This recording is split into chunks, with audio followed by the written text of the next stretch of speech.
You're sound asleep when a pounding knock pulls you into the cold reality of night. It's not a knock from your neighbour or even someone who might need help. It's loud, deliberate, and menacing. You sit up in bed, heart racing. Another knock, louder and longer this time. You walk to the door, stomach churning, hands trembling as you reach for the handle. Outside there are men in uniform. You don't need them to explain. Deep down, you already know. Welcome back, everyone. Glad to see you again. If you enjoy these videos, be sure to leave a like and comment where you're tuning in from and what your dream is in life. Now, take a deep breath, relax, and enjoy this stroll through history. No time is wasted. They tell you to come with them, offering no explanation beyond their demand. Why? You ask. No response. Everything feels unreal as they pull you from your home. You glance back, seeing your family standing motionless, stunned into silence. One of the men mutters something about your investigation, a term so hollow and vague it only confuses you more. You try to recall your steps, your words, your actions. Was it something you said? Something someone else said about you? But it doesn't matter. Questioning the reasoning behind it won't change the outcome. You're coming with them. This wasn't rare. Ordinary people, teachers, farmers, factory workers were taken from their modest lives without a moment's notice. It didn't matter who you were. You didn't need to be an outspoken critic of Stalin, or even someone of interest to the regime. You just needed to exist, to fit into the ever-expanding quotas assigned to the secret police. And those quotas were frighteningly arbitrary.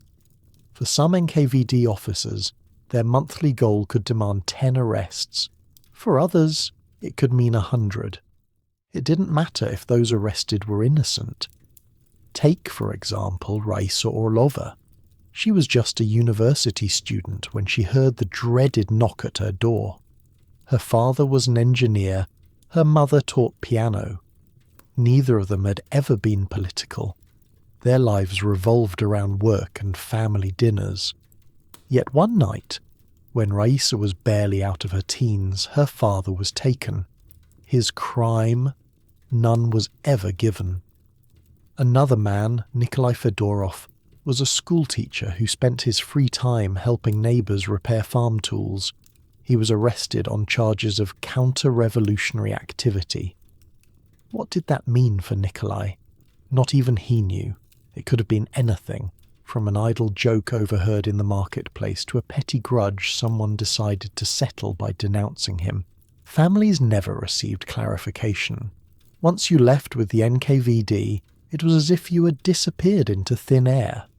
Some tried to follow or plead with the officers, clinging to the hope that there might be a misunderstanding. Most were shoved aside, told to stay quiet or worse, threatened with arrest themselves. Stalin's purges relied on this silence, cultivating an atmosphere where neighbours feared neighbours, where trust within communities disintegrated altogether.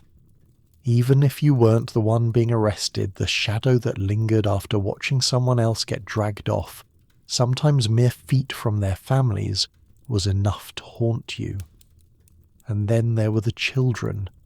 Families ripped apart in an instant, leaving no explanation. In a single night, a breadwinner might be gone forever. Some children heard the knocks, but were too young to understand what was happening. Others stood frozen in doorways, staring as their parents marched into the night. 10-year-old Pavel Zhuk's mother was arrested under vague suspicions that she wasn't loyal to the party. Days later, he learned his own teacher at school was taken too.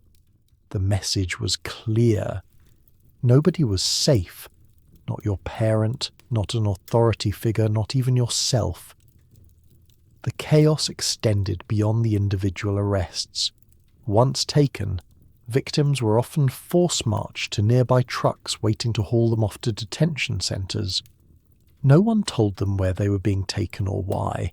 and no two people shared the same fate. Some were moved to urban prisons where interrogations began immediately. Others were loaded onto trains for long journeys, leaving even the towns where their arrests occurred far behind. The confusion and fear became part of the punishment. Some clung to the naive hope that this was all a mistake, fixable with the right explanation. Others, already numb from shock, didn't even ask questions. They just moved where they were told. All of this, of course, served a purpose. The purges weren't about justice or fairness. They were about control. Stalin and his administration wanted not just industrial progress, but also complete and total political loyalty. By assigning quotas for arrests, they created fear so pervasive it seeped into the fabric of everyday Soviet life. No one could feel secure, not in their homes, their friendships, or their jobs. Arbitrary arrests served to remind people they lived under an unyielding system, one where guilt or innocence held no meaning. There are records of NKVD officers themselves becoming victims of these arbitrary quotas, illustrating how senseless things could become. One officer, after filling his assigned number of arrests for months, failed to meet his quota when there weren't enough suspects left in his jurisdiction. He was deemed suspicious and was arrested on the spot. Ironically, he ended up in the same labour camps to which he'd sent countless others. Stories like these illuminate just how merciless the system was. The rules weren't just unforgiving, they were barely rules at all. Every arrest was a symbol of how little control you had over your own life. Every knock on a neighbour's door reminded you how quickly your world could collapse. And yet, in those first moments, as you were marched through the street in pyjamas or work clothes, surrounded by other faces that looked just as confused as yours, the true weight of what was happening hadn't even sunk in. The waiting trucks, the sound of the engines revving, the guards refusing to answer questions. All of it was just the beginning. Eventually you'd realize the chilling truth. It wasn't about what you did. It wasn't about anything at all. Your name was just one more on a long list, a cog in Stalin's massive industrial machine. Human lives didn't matter here. Filling quotas did. But for you, as the engine roared and the vehicle pulled away, the only thing you could think was, what happens next? That's when you'd see it. The beginning of the next ordeal. The road out of town turned into something much colder, much darker, and far more unforgiving than the life you'd left behind. The trucks rumbled into the night, and the further they drove, the clearer it became. You weren't coming back. Not anytime soon. The truck stops abruptly, and the guards yell for everyone to get out. You're herded toward a train, the cold biting at your skin through thin clothes. You don't know where this train is going, and the guards don't tell you. They don't need to. For them, you're not a person anymore. You're cargo. They open the doors to a cattle car, dark and rough inside, and start shoving people in by the dozens.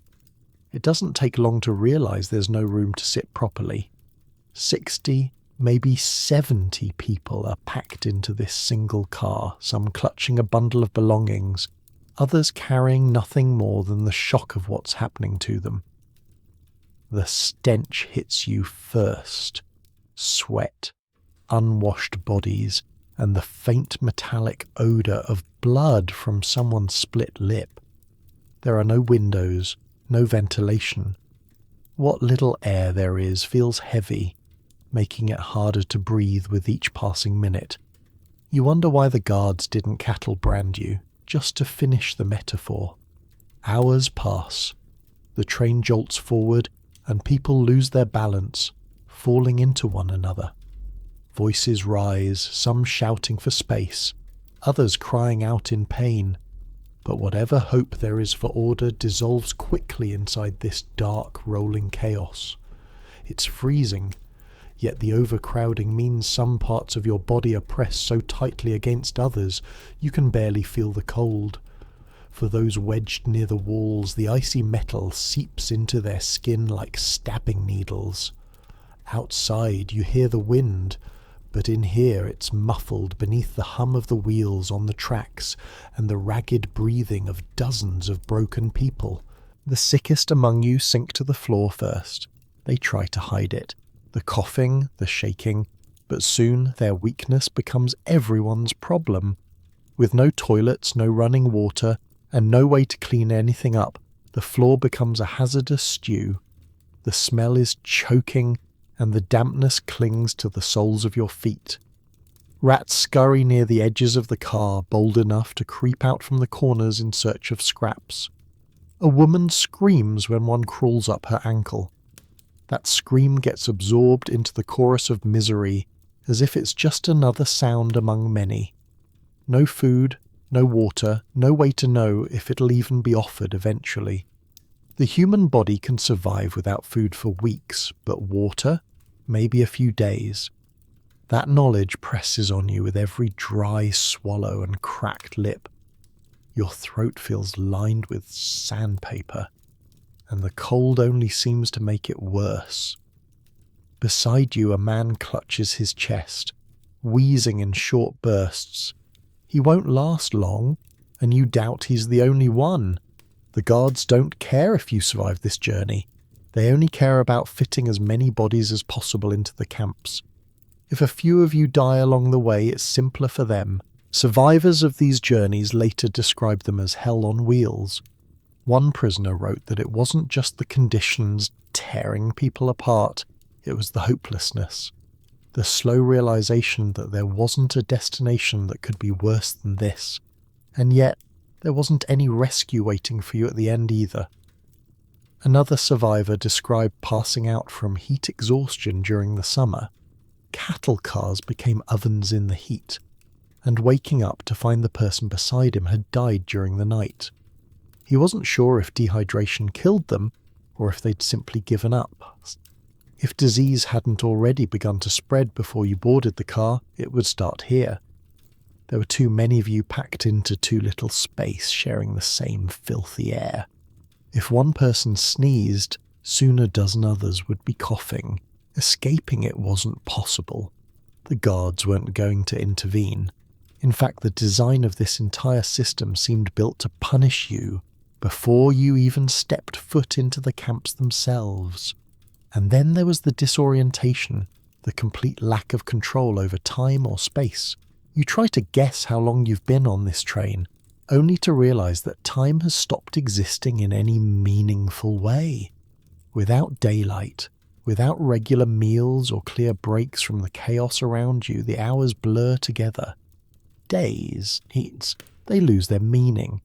You stop registering whether you're awake or asleep.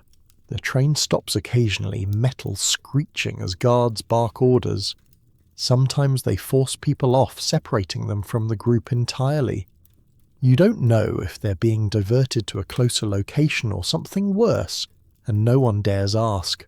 Other times the train keeps moving without pause, and you drift back into a kind of numbness. Finally, after what feels like forever, the train slows one more time. There's tension in the silence. It seems different from the usual stops. You hear the guard shouting again, but this time there's action behind their orders. The sound of movement outside the car, boots crunching snow or gravel, the clinking of weapons. The doors slide open suddenly, and blinding daylight floods the car. You shield your eyes, blinking rapidly, and shuffle toward the exit. The cold hits you like a wall, a cruel reminder of the biting weather you'd almost forgotten in the stifling heat of the cattle car. You step down, your legs nearly giving out under you after days of squatting or standing in one place. The landscape is barren, white with snow that absorbs the light until it burns your eyes. You're surrounded by armed guards now, barking orders so fast and loud their meaning is hard to follow. Dogs strain against their leashes, barking fiercely enough to send a shiver down your spine. You don't see buildings at first. just the bare outline of a compound in the distance. As the rest of the prisoners shuffle out behind you, some collapsing to their knees, the camp comes into focus. Barbed wire fences stretch as far as you can see. Watchtowers looming at regular intervals. Smoke curls out of a rusted chimney in the distance. Survivors of the gulags describe the arrival as the moment they realized life, as they knew it, no longer existed. The dark, suffocating cattle car may have seemed like hell, but stepping into a gulag meant entering something worse. A living nightmare that didn't end when the door slid open. There'd be no rest here. No warm food or comforting faces. Whatever fight you had left, you'd need it. And yet for now, your body moves on instinct, dragging itself forward as guards scream and push. You follow the crowd toward the gates, where the true horrors of life in a Soviet labor camp are waiting. You step off the train and immediately a blast of freezing wind cuts through your clothes. It's so sharp and bitter that for a brief moment, it almost overpowers the ache in your tired, blistered feet. Guards bark orders from all directions, their voices blending into one loud, grating command. Move. The dogs pacing alongside them snap and growl as though they're waiting for an excuse to lunge. There's snow underfoot, but it's packed hard, grey and dirty, trampled by boots. Ahead of you looms the camp, a low, sprawling collection of wooden barracks surrounded by walls of barbed wire. Watchtowers rise at intervals, shadowed by armed guards with rifles slung across their shoulders. They look cold too, but not quite as vulnerable. Maybe that's the point. You stumble forward in a crowd. No one speaks. How could they? Fear has turned every breath into a struggle, and even if someone dared to whisper, you wouldn't know who to trust. Somewhere in the mass of prisoners, a man coughs uncontrollably, the sound wet and rattling. He stops walking and doubles over, but a guard kicks him forward with casual cruelty. The man doesn't bother to look back. He just keeps shuffling forward like the rest of you. At the entrance, you come face to face with the gates. They stretch high enough to block out part of the sky, the top twisting into sharp coils of barbed wire. You've seen fences before, but this isn't something built to keep people out. This is designed with one goal: containment. On the other side of the gates, you catch sight of the other prisoners. They are hauling tools, their clothes in tatters, bodies skeletal, and faces hollowed by exhaustion. One man stops only long enough to glance at the new arrivals. His eyes, sunken, listless, land on you for a moment before he returns to his work, hammering at frozen ground. Once through the gates, the guards split you into groups. Strip. That's the first order. Clothes come off even as the wind slaps against bare skin, stinging as much as the humiliation. A thin layer of mud covers the ground beneath your feet, icy and wet, sticking to your heels as you step forward. If you were lucky enough to have anything hidden, a spare crust of bread, a stolen keepsake, it's ripped away during the first search. The guards pat you down roughly, tossing aside whatever scraps of identity you might have clung to. The idea is simple. Take everything that makes you human and break it. Then the beatings start. Defiance isn't required. Merely existing seems to justify the blows. A woman cries out as the butt of a rifle cracks against her ribs. She falls, and her face is pressed into the mud. The guard doesn't even glance at her aside from a muttered insult before moving on. No one offers to help her stand. They know better. Watching her get up without assistance is just one more reminder of what this place expects from you. Sympathy won't get you far here. If anything, it might make things worse. The worst part? It's the sets. Not total sense. There's plenty of barking from the guards and muttered instructions from those who've been here longest. But no one talks about why they were arrested. Everyone has that same hollow look, the one you saw on the man outside the gates. There's no spark of rebellion, no whispered plans for uprising, just a resigned focus on staying alive for one more hour. You realise no one knows whether their sentence is 6 months, 6 years, or whether they'll leave the camp at all. This lack of orientation is by design. Stalin's system worked best when confusion thrived, and here, confusion feels as deliberate as the fences around you. One prisoner, Lev Razgon, described his first day as stepping into a world that had no exit. He recalled clutching a wooden plank that would serve as his bed in the barrack. It wasn't wide enough to serve as more than a suggestion of comfort, but it didn't matter. Exhaustion pressed him into it anyway. Another prisoner, Alexander Solzhenitsyn, wrote of his shock upon stepping inside a barrack and seeing men sit shoulder to shoulder in silence, practically stitched together by the weight of survival. Some sat sharpening crude tools, some just stared into nothing. He could smell sweat and rotting clothes mixed with damp wood. He didn't know where to stand or where to sit, because no one would speak up to offer a word of advice. Not because they didn't care, but because advice could be dangerous. It could make a guard turn one of you into an example. That first day, you haven't even been given your assignment yet. But when you do, the hint of what's coming is enough to make your body ache before you've even lifted a finger. Most prisoners are assigned to grueling tasks like logging in the forests, breaking rocks in the frozen ground, or constructing massive infrastructure projects by hand. Quotas are explained in brief, blunt terms, and they're impossible to meet.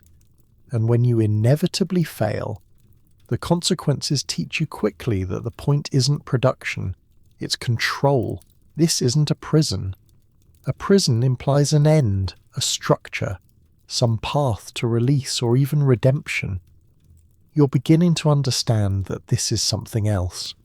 For many, it's not a punishment.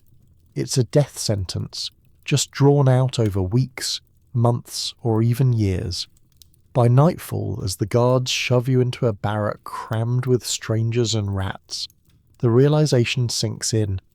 Surviving here is the only thing that matters, and it won't come easy. As you lie there on a rough wooden board, shivering, stomach empty, you notice something.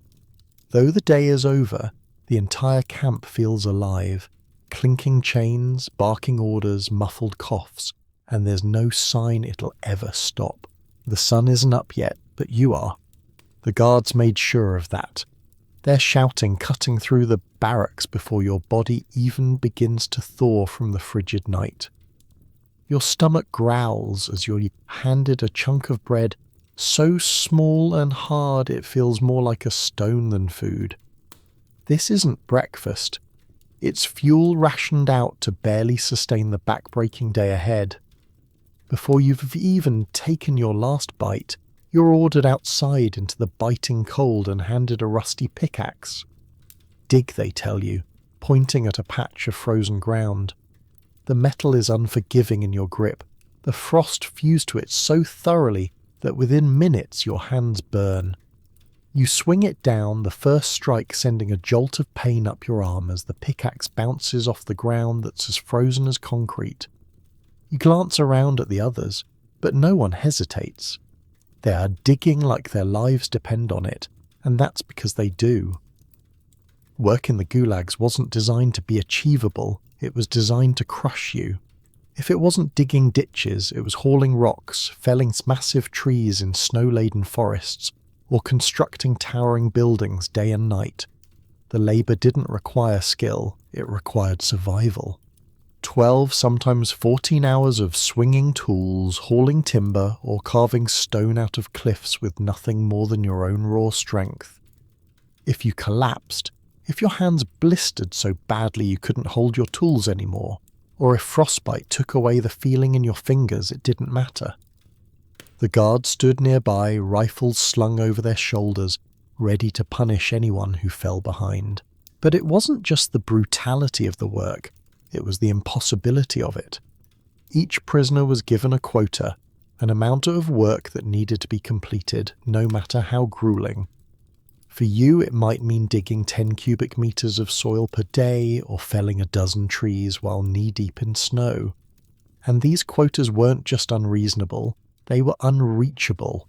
They weren't calculated to account for the freezing temperatures or the dull, broken tools prisoners were forced to use. They were set high enough to guarantee failure, because failure was another form of punishment. If you came up short, you didn't just face beatings or extended hours. Your food ration, small as it already was, got cut. A smaller slice of bread, thinner soup, no chance to rebuild your strength for the next day. The environment added insult to injury. Much of this work took place in regions so remote and hostile that just surviving the elements was an accomplishment. Siberia's harsh winters turned the ground into ice and the air into a weapon. Temperatures plummeted so far below freezing that just standing still made your body threaten to shut down. Survivors recalled how frostbite was so common that men worked with blackened fingers and burned faces, their skin peeling off from prolonged exposure to the cold. Gloves and proper coats were rare luxuries, and boots were barely functional, often mismatched or falling apart entirely. All of this was supposed to serve a larger purpose. Stalin's regime needed these prisoners, not for who they were, but for what their labour could achieve. The Soviet Union had lofty goals: canals to connect crucial waterways, mines to support industrialization, lumber for an expanding country, and they didn't care how many bodies it took to get there. Take the White Sea-Baltic Canal, built in the early 1930s by tens of thousands of prisoners who had no choice but to pick up shovels and carve out 27 kilometers of waterways. Entire sections of the canal were blasted out of solid rock, not by machines or modern equipment, but by human hands wielding primitive tools. The price? At least 12,000 dead, buried in shallow graves all along the route. And for what? The canal ended up so poorly constructed it could barely handle shallow draft ships, a waste of both blood and effort entirely.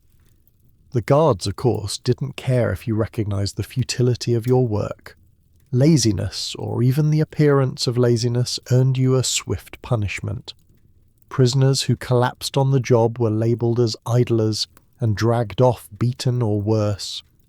Alexander Solzhenitsyn remembered one prisoner being tied to a cart like an animal after passing out from sheer exhaustion. He was ordered to pull it, the guards laughing as he staggered forward. By the end of the day, the man was gone. No one questioned it. No one could. But the prisoners weren't entirely helpless. They developed tricks to conserve energy, even under the watchful eyes of the guards. For example, some spent hours sharpening their pickaxes during work time, pretending this maintenance was critical to progress. Others managed to slow their tasks under pretense, pausing to measure a cut of timber or mark a stone just long enough to catch their breath. Experienced prisoners quickly shared these tactics with newcomers. It wasn't laziness, it was survival. A calculated way to delay the inevitable breakdown of their bodies for just one more day.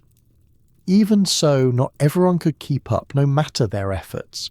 You'd hear it sometimes, even while working, someone breaking down completely. A man throwing his pickaxe to the ground and simply refusing to move. Or a woman, her voice raw from screaming, just stopping, as though her body had decided it had reached its limit before her mind caught up. They were taken away, out of sight. Most people learn not to look, not to pay attention. Whatever happened next wasn't worth knowing. Still, the climate of fear and impossibility didn't wipe out ingenuity entirely. Some prisoners managed to manipulate the system to scrape by. They bartered scraps of food for light tasks or traded favours with other prisoners to avoid the hardest work, a dangerous but necessary form of resilience. Others trained their bodies to endure small repeated pains, finding ways to harden their skin or ignore cuts that would have pushed someone else to stop entirely. The days bled together, defined only by the rising and setting of the sun, when the sun could be seen at all. If you looked across the worksite, all you'd see was row after row of prisoners, hunched and labouring, their movements mechanical. The endless repetition of swinging tools, dragging logs, breaking rocks. It wasn't survival. It was erosion, the slow wearing away of souls, minds, bodies. You'd think, staring at them, that humanity couldn't possibly exist in a place like this, but somehow it did. Inside this nightmare of labour and survival, where each day felt like an eternity of suffering, humanity still had a way of flickering through the cracks. It wasn't loud or obvious, but it was there. A whispered word, a shared crust of stolen bread, or the simple act of teaching someone how to mend a torn shirt. Nothing here was easy, but for many these small moments of connection were the only things keeping their sanity intact. You wouldn't expect kindness in a place where failure to meet a quota could mean starvation, but the bonds between prisoners, sometimes strangers, sometimes instant allies, were some of the most remarkable tools of survival. Take the bread, for example. Food was life in the Gulag. A day's ration was a thin line between clinging to existence and losing everything. Yet, prisoners still found ways to share what little they had with others. Say someone worked alongside you and looked worse than usual, weak, shivering, hardly able to lift their pickaxe. They probably wouldn't last the week unless something changed. And so another prisoner might quietly break their own bread in half and slide a piece to them, no words exchanged. To outsiders, it might seem impossible, unthinkable even. But here, surrounded by death and despair, it helped people remember they were still human. And it wasn't just about food. Even in the harshest camps, stripped down to the barest scraps of life, culture managed to survive. It might seem odd to talk about poetry or music in a place like this, but they were like lifelines. Some prisoners were brave enough, or maybe desperate enough, to organise secret poetry readings. These weren't grand performances, obviously. They happened in hushed whispers, carefully timed to avoid the wandering gaze of guards. Someone would quietly recite a poem they'd memorised before their arrest, maybe something by Pushkin or another writer they loved. For a few stolen minutes, it reminded everyone crouched around listening that there was a world beyond the fences, that beauty, imagination and life still existed somewhere, even if it felt unreachable. Skills were another currency, almost as valuable as bread itself. If you had something, a talent, a trick, a bit of knowledge, you could use it to trade for favours, protection, or even just an extra bite at dinner. Take Thomas Scovio, an American prisoner who ended up in the camps because his parents had immigrated to the Soviet Union. He was an artist, a skill he used to gain small advantages within the Gulag. By drawing for a well-connected criminal named Mustaf, Scovio was able to earn food and tobacco. Not enough to consider himself safe or comfortable, no one ever was, but enough to keep him alive while others struggled to maintain basic strength. These exchanges weren't just about survival, though. They were ways of building relationships, proving that even in the most isolated, dehumanizing circumstances, collaboration mattered. The camps were a strange ecosystem like this. Companionship could mean everything, but trust could also be dangerous. Betrayal was a constant threat. If someone thought they could gain better treatment by reporting you, it didn't matter if their accusations were true. All it took was a word in the guard's ear to turn your life into something even worse. And yet, even with that risk, there was no way to stop the human instinct to connect. People leaned on each other in ways small and big because what else could they do? John Noble, another American prisoner, found an odd sort of camaraderie in his situation. Because he wasn't Soviet-born, his status as an outsider gave him a certain level of accidental privilege. He became what he called a minor Vorkuta VIP, leveraging this unique identity to secure better job assignments and occasional access to resources like food and liquor. It wasn't a grand advantage. He still endured brutal conditions like everyone else, but it highlights how prisoners adapted within the confines of their status to create a fragile equilibrium with those around them. Noble's relationships, from allies to reluctant bosses, showed that survival in the Gulag often relied as much on wit and adaptability as it did on physical endurance. Even stranger friendships emerged in prisons. Margaret Werner, another foreign prisoner, found herself unexpectedly protected by a former criminal named Mikhail. Mikhail wasn't just a criminal. He was someone who had undergone a religious change in the camps, a stark transformation in his beliefs and actions. He became a friend and protector to Margaret, perhaps seeing in her someone vulnerable in a way he understood deeply. This kind of connection wasn't rare, but it was always fragile, always tentative. That fragility made it all the more precious. These companionships were rare reminders that even the most broken people trapped in hellish conditions could find something human to hold on to. And then there were the bits of ingenuity. The tiniest sparks of joy wrestled from the unforgiving grind of the camps. One prisoner, after months of monotonous, soul-crushing labour, crafted a chessboard from scraps of wood and bits of coal. For a few hours after their grueling shifts, a group of prisoners huddled in a corner of the barracks playing. The pieces didn't match, the board was uneven, and the rules were whatever they remembered from their lives before. But for those moments, it didn't matter. The game wasn't about queer chess. It was about reclaiming time, using it to prove to themselves they were still people capable of thought, strategy, and life beyond survival. Psychologists have since studied this strange tenacity, how humanity finds a way to bloom even in the least hospitable soil. People who have lived through unimaginable ordeals speak of the importance of human touch, laughter, and support. Even in life or death situations, bonding isn't just nice to have, it's part of survival itself. The Soviets didn't account for this when they built the Gulag system. They thought they were isolating and breaking people, but these small acts of kindness and connection proved just how wrong they were. A stolen crust of bread meant more than calories. A recited poem meant more than the words themselves. They were reminders that no matter how much the system tried to grind them down, their humanity remained intact. So there it was, small bursts of light cutting through overwhelming darkness. These acts didn't change the brutal reality of the Gulag, but they offered hope, however fleeting. For many prisoners, that was enough to survive another day, another week, or even a year. But not everyone could accept the slow torture of survival. Some refused to endure the camps at all. For them, escape, however impossible it seemed, was their only option. You see it, a gap along the perimeter fence. It's small, barely there, just enough to suggest the faintest possibility. Your heart starts hammering at the thought. That break in the wire might be your only way out. But even as the thought forms, the doubts crash in just as fast.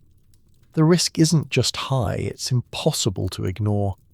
Armed guards patrol the grounds, their rifles never far from reach. Dogs, expertly trained, stand ready to track anyone who dares to make a break for it. And the wilderness beyond the fence? It's less an escape route and more of a death sentence. Vast Siberian abyss of snow, ice, and freezing wind sharp enough to skin you alive.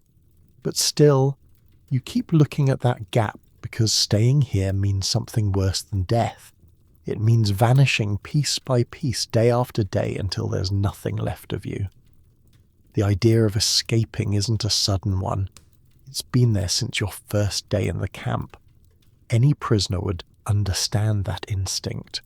This place wasn't built to rehabilitate. It was built to grind people down until they weren't people anymore.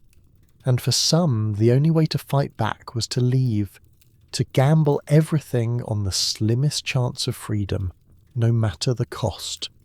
Survival rates for escape attempts, practically non-existent. And yet for those desperate enough, the alternative, another day of this, was worse than dying.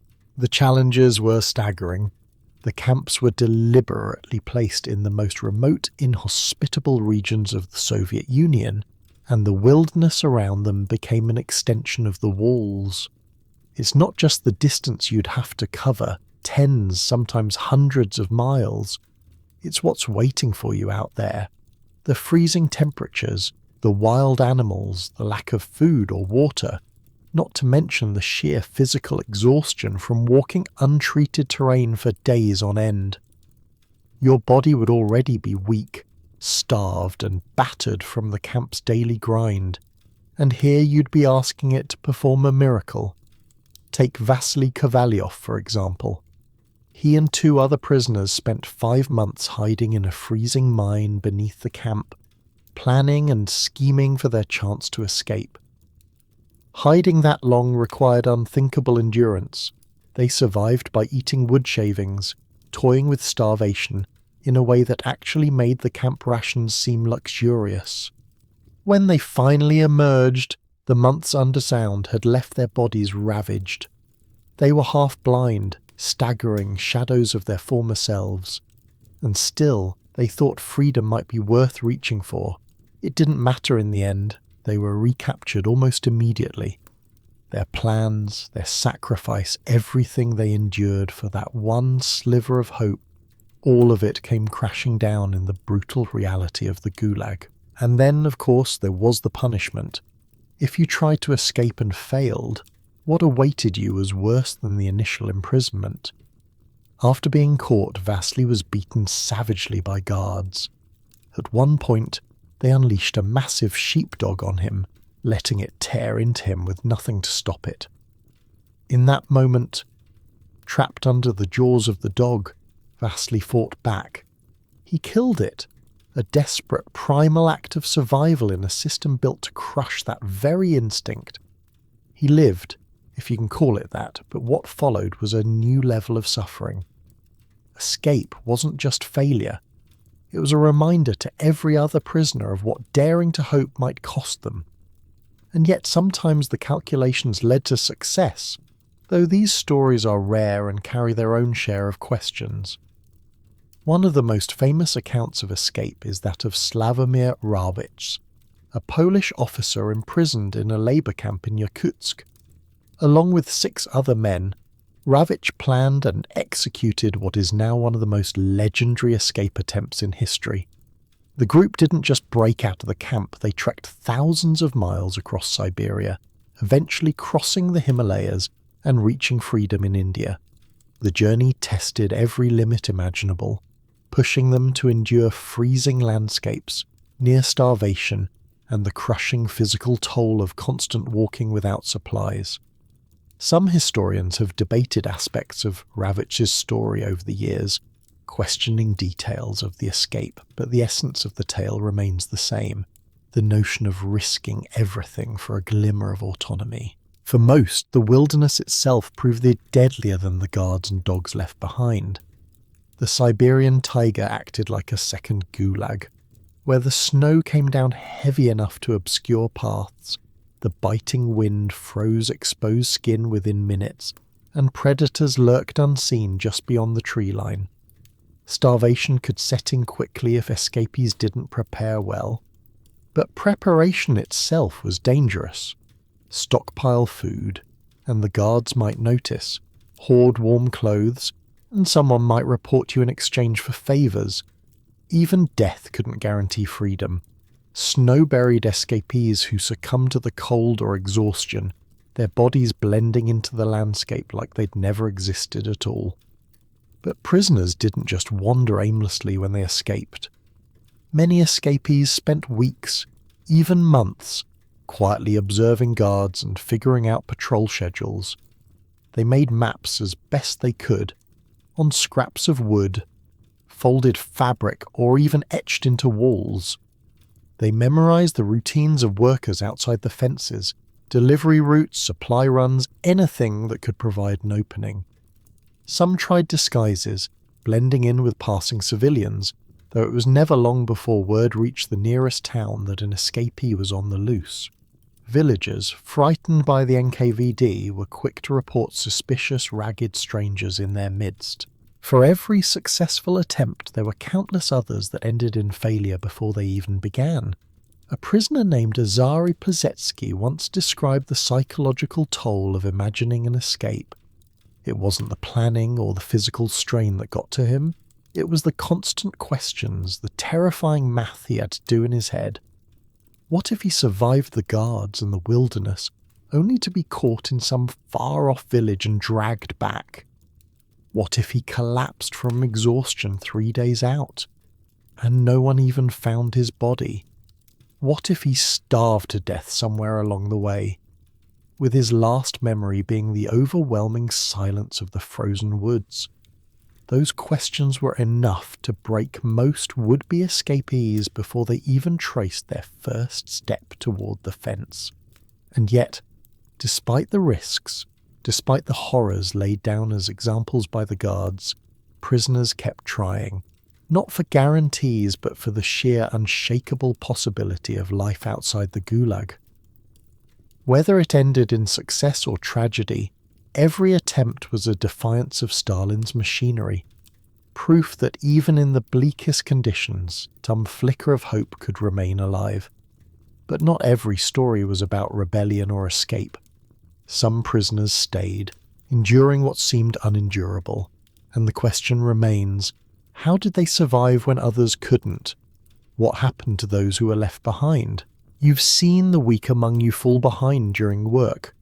Their shovels drag, their steps stumble, and their hands can't seem to grip the tools anymore.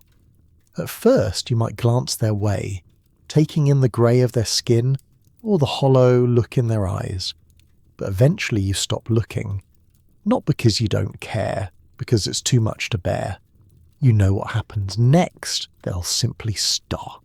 They'll sit on the frozen ground, motionless, refusing to dig another hole, haul another rock, or chop another log.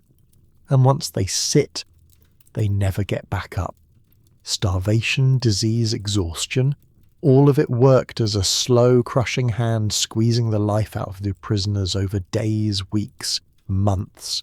And it wasn't just about food, though that alone was harrowing. The bread ration was calculated based on quotas, meaning if you failed to meet your impossible workload one day, your slice was even smaller the next day. It was a vicious cycle. Weak workers couldn't meet their quotas, smaller rations made them weaker, and they still were trapped in a freefall toward death. By contrast, the camp authorities didn't see starvation as a crisis. They saw it as math. Too many prisoners, starving some, meant fewer mouths to feed. The regime attached little value to prisoners' lives, and inside the camps, death wasn't an aberration.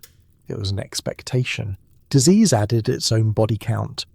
The camps were breeding grounds for epidemics fueled by unsanitary conditions and close quarters. Typhus, dysentery, and tuberculosis swept through the barracks, moving almost as efficiently as the guards patrolling outside. The sick went untreated, left to rot on wooden planks that served as beds. One prisoner, too weak to rise for work, described watching fellow inmates edge away from him to avoid catching his cough. But distancing yourself wouldn't save you. If disease didn't get you, the guards would. Skipping work wasn't an option, even if your legs could hardly carry you. Trying to rest through your fever was seen as laziness, a punishable offence, and punishment often meant a brutal beating, or being thrown into solitary confinement, where exposure to the cold did the rest. And then there was the weather. So unforgiving it seemed more like an accomplice to the system than a natural force. In the winter of 1941, a quarter of the Gulag population died of starvation. Imagine the cold compounding everything else. Impossibly thin clothing that did nothing to shield you. Frostbite creeping into your fingers and toes as if nibbling them away one nerve at a time. and snow so deep your boots could barely lift from the ground. For someone already weakened by hunger, the cold worked quickly and efficiently.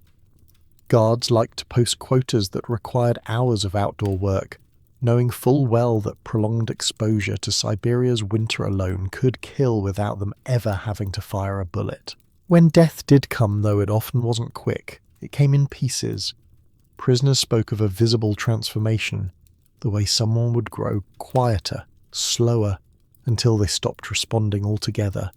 They called it losing themselves, as if the person had already fled while their body stubbornly stayed behind. One heartbreaking observation came from those who did survive. Watching others give up wasn't always dramatic. Sometimes it was terrifyingly calm. A prisoner might walk to their work site, sit down, stare at their hands for half an hour and never speak again. Others would collapse mid-task, their bodies unable to stand anymore. The guards didn't care. A half-buried body in the snow was just part of the landscape by the next morning. At its peak, the Gulag system had millions of bodies cycling through it. Between 1930 and 1953, about 14 million people passed through these camps. Of those, at least 1.5 million died within the camps, their lives cut short not by accident, but by design.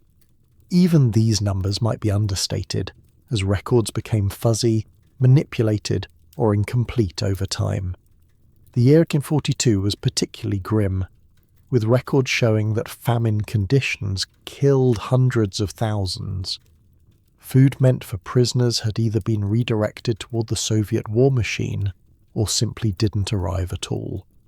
From mid-41 to 1943, more than 500,000 prisoners perished, shocking not just in scale but in pace.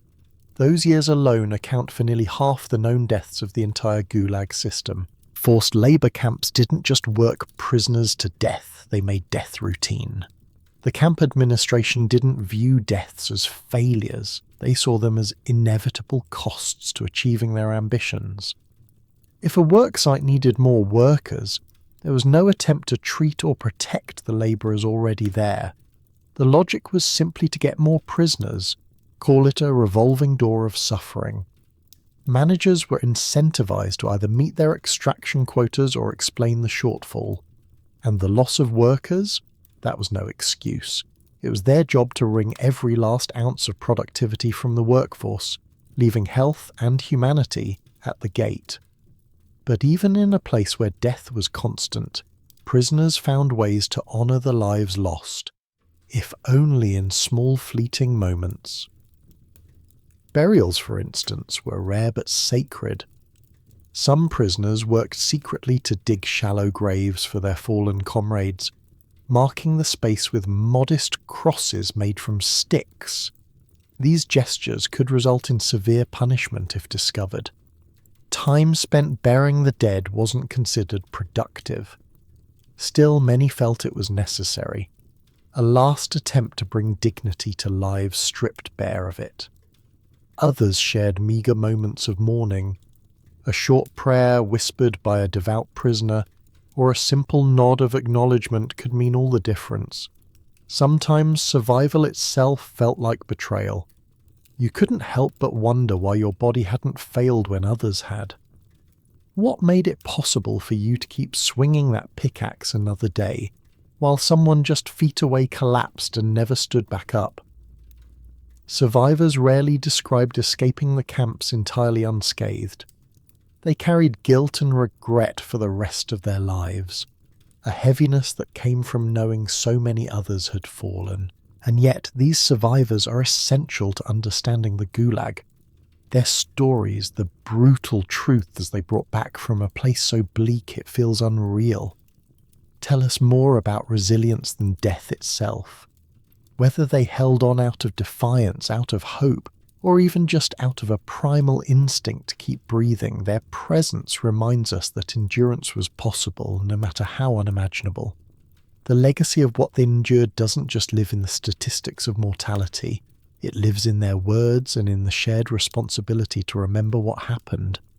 Which brings us to the larger question: what are we supposed to take away from this? What, if anything, can we learn from the ruins of a system that thrived on suffering? The gates are gone, and the watchtowers stand empty, but the shadow of the Gulag still lingers. It's not in the physical structures, most of those crumbled years ago, but in the memories of those who survived, in the families that lost loved ones to labour camps, and in the quiet tug of erasure creeping into modern narrative. For many in Russia today, the Gulag remains a sensitive topic, its grim lessons caught in a tug of war between historical memory and political convenience. The emotional and cultural impact of the Gulag on its survivors and their descendants cannot be overstated.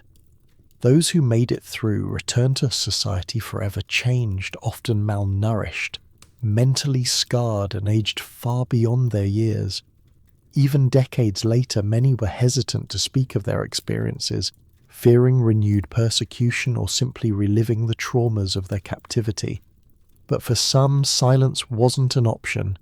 Memoirs from survivors like Alexander Solzhenitsyn, Yevgenia Ginzburg, and Varlam Shalamov pierced through the void, giving the world its clearest view of life under Stalin's labour system. These works weren't just personal accounts, they were rebellions, each word a refusal to let history forget. To this day, memoirs like The Gulag Archipelago and Kolyma Tales remain critical pieces of testimony, their pages recounting survival not just of the individual, but of humanity itself. However, remembering the Gulag is not a straightforward task. Parts of modern Russia have seen a worrying shift in how this dark history is framed, or in some cases, avoided altogether.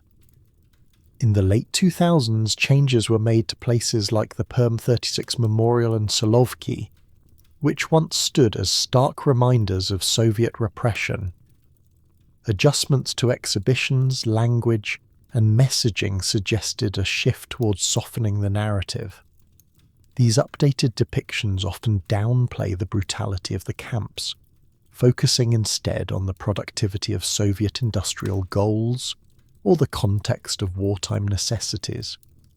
This wasn't a sudden rewrite, but part of a broader trend in post-Soviet Russia, where uncomfortable parts of history are quietly nudged aside in favour of stories that align more comfortably with national pride. Within official narratives, the Gulag's victims have sometimes been reframed, not as martyrs of systemic injustice, but as casualties of a necessary, albeit tragic, chapter in Soviet progress. For some, the loss of human life has been further obscured by the sanitized story of industrial ambition, simplifying the camps as tools of modernization and dismissing the millions of shattered lives as part of the cost. Yet, this rhetoric ignores the sheer economic ineffectiveness of the Gulag system. Experts now understand that the forced labour of these camps was an economic disaster in itself. While the camps yielded massive outputs in timber, minerals, and infrastructure, the cost of maintaining such a vast machinery of repression often outweighed the results. The White Sea-Baltic Canal, built through untold suffering, became a potent symbol of this failure. Shallow, barely navigable waters cutting through land soaked with blood. In the face of these efforts to rewrite history, others have fought to preserve the truth. The Moscow-based State Gulag Museum, founded in 2001, stands out as a testament to this struggle. Another museum dedicated to the Gulag opened in 2015, offering stark depictions of brutality and survival, cementing their functions as spaces for reflection. These sites give visitors chilling insights through artifacts, testimonies, and painstakingly recreated images of camp life. Here, the emphasis isn't on glorifying Soviet achievements, but on remembering the human toll. Stories of survivors, meticulous records, and visual recreations drive home the point that behind every brick, laid or tree felled, there was someone who suffered and someone who died. These spaces are vitally important. They provide a counterbalance, a push against the quiet tide of forgetting. Yet, remembering isn't just Russia's struggle, it's global. Organizations and educators worldwide contribute to the effort, sharing the voices of those who endured these horrors. Survivor tales like that of Alexander Dolgan, a US citizen imprisoned by the regime, serve as stark reminders of the Gulag's reach.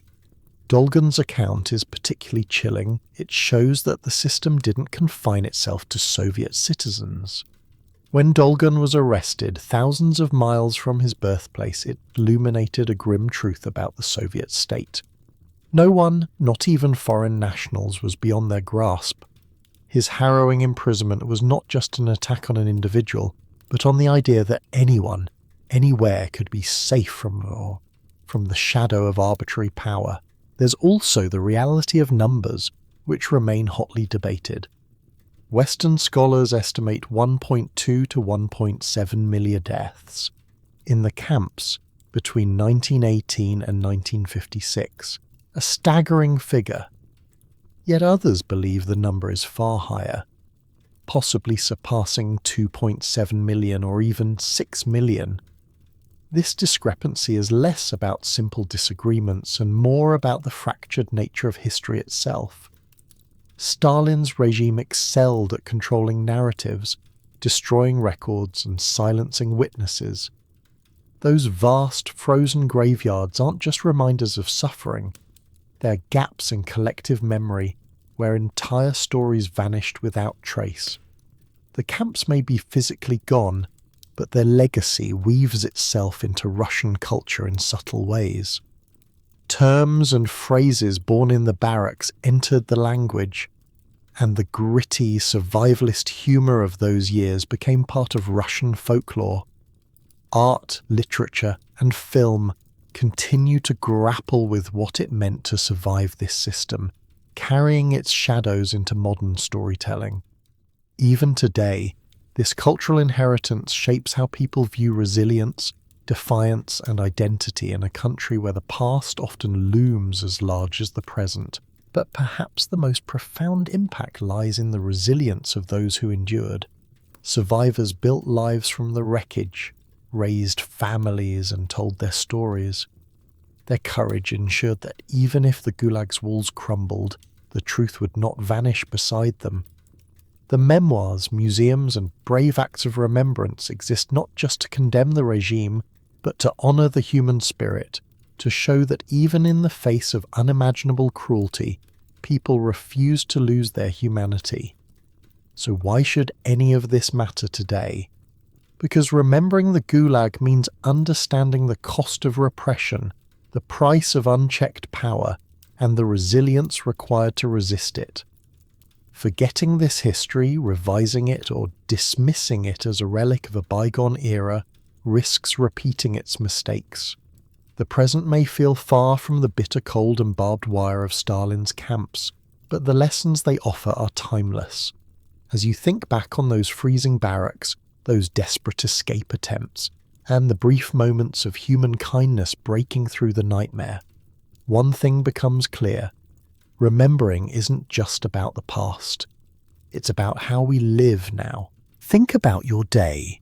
A warm home, a full meal, time to just sit and breathe. In the Gulag, none of that existed. Comforts we take for granted were unimaginable luxuries. Millions lived through hunger, frostbite, and exhaustion, stripped of basic dignity, never knowing if they'd see another sunrise. Despite that, some found ways to survive, not just physically, but mentally, sharing bread, quiet words, even poetry. As survivor Alexander Dolgan put it, survival was the first duty. These stories remind us to cherish what we have. Let's not forget those who suffered and those who lived to tell us about it. Thank you very much for listening. I wish you all a good journey on your way to dreamland.